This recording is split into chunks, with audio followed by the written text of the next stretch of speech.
Salut la famille, comment est-ce que vous allez? J'espère que tout le monde se porte à merveille. Mes amis, c'est chaud au Moyen-Orient. Ce qui se passe du côté de l'Israël, vraiment c'est triste et que Dieu nous en préserve. Vous voyez ce qui se passe du côté de l'Israël, c'est vraiment triste. Et maintenant, les Français et les Américains décident d'intervenir. Voilà que maintenant, l'Iran dit tout État qui oserait, qui voudrait intervenir contre ou bien pour soutenir ne serait-ce que l'Israël ou bien venir en guerre contre l'Iran, cet État aura des problèmes, des conséquences irréparables. C'est les propos du guide suprême iranien qui menace directement les Américains que s'ils osent, eux, ils vont en découdre avec eux. Donc, vous voyez le catastrophe qui se passe là-bas? Vous voyez le carnage? Vraiment, c'est triste. C'est triste. En tout cas, que Dieu nous préserve. Sans plus tarder, je vous laisse regarder la vidéo. N'oubliez pas de vous abonner, de partager et de liker la chaîne. Que Dieu sauve l'humanité tout entière. D'abord, ils se rendent compte que surtout les attaques de l'Iran, c'est bien plus violent que celles du Hamas, qu'ils sont en guerre avec un pays qui dispose d'un arsenal militaire important, en l'occurrence des milliers de missiles et au moins autant de drones. Alors c'est vrai que la défense israélienne, elle est performante, elle a fait ses preuves. En l'occurrence, quand on parle des missiles balistiques, la défense israélienne, elle consiste en les missiles, en les systèmes de défense THAAD et Hertz. Le problème, c'est que malgré tout, 5 à 10% des missiles balistiques iraniens atteignent leur cible. Alors faites le compte, si à chaque salve de roquettes vous avez entre 40 et 60 missiles, et c'est le cas ces derniers jours, eh bien les résultats sont dramatiques, et cela d'autant plus que l'Iran vise des zones habitées, et c'est pour cela justement que Tsahal ne fait pas que d'intercepter les missiles qui sont en vol, mais aussi tente de détruire un maximum de lanceurs de roquettes. D'ailleurs, Tsahal a affirmé ce matin en avoir détruit un tiers. Or, si un pays dispose même de centaines de milliers de missiles mais qui n'a plus de lanceurs, eh bien ces missiles ne servent plus à grand chose.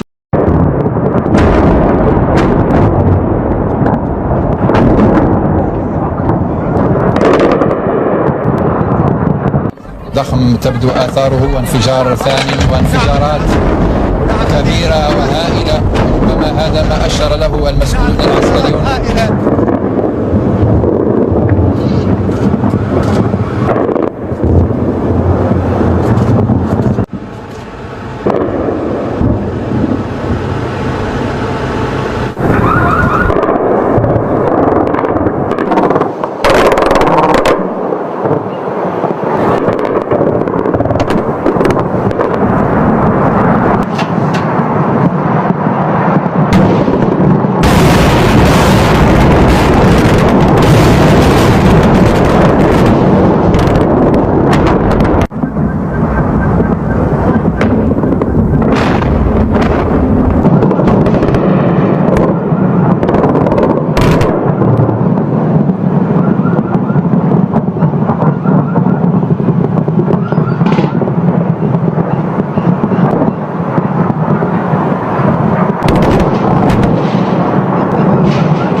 continue ce lundi ses bombardements sur l'Iran pour le 4e jour de suite. L'Iran a répondu avec des frappes. Voici les dernières infos. Ce lundi, l'Iran a accusé Israël d'avoir pris pour cible un hôpital dans l'ouest du pays et a dénoncé, je cite, un crime de guerre. Une autre attaque dans l'ouest de l'Iran a été menée contre une caserne de pompiers, selon l'agence de presse iranienne Tasnim. Alors depuis vendredi, les bombardements israéliens en Iran ont fait au moins 224 morts et plus de 1000 blessés, selon le ministère de la Santé iranien. D'après son porte-parole, plus de 90% des victimes sont des civils. Alors les frappes israéliennes ciblent principalement des sites militaires et nucléaires iraniens, selon Israël, et notamment Natanz en Iran, qui est l'un des principaux sites nucléaires du pays. L'objectif, empêcher l'Iran d'obtenir l'arme nucléaire, car selon Israël, il s'agit d'une menace pour son existence. Le site de Natanz a été détruit en surface, mais n'a pas été touché dans sa partie souterraine, selon l'Agence internationale de l'énergie atomique. Autre info à retenir ce lundi, l'armée israélienne a affirmé avoir détruit un tiers des lanceurs de missiles sol-sol iraniens,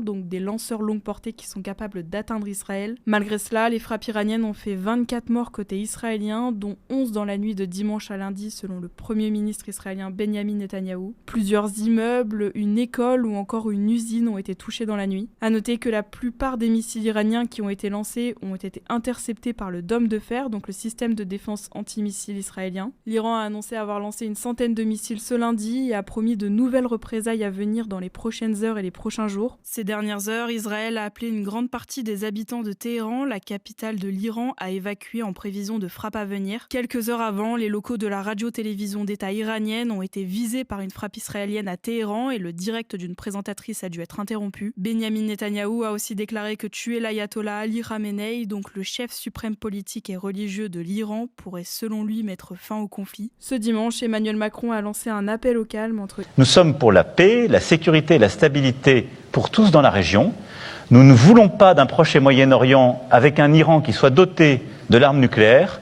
Nous ne voulons pas d'un Proche et Moyen-Orient où Gaza soit durablement occupé, des civils maltraités. Et nous croyons que la solution et la stabilité, c'est un Israël vivant en paix à côté d'un État palestinien vivant en paix et en sécurité et ayant reconnu l'existence et les droits d'Israël à se défendre dans la région. C'est ça ce que nous poursuivons. Et je crois que c'est honnêtement une perspective honnête, cohérente et j'espère réaliste. La position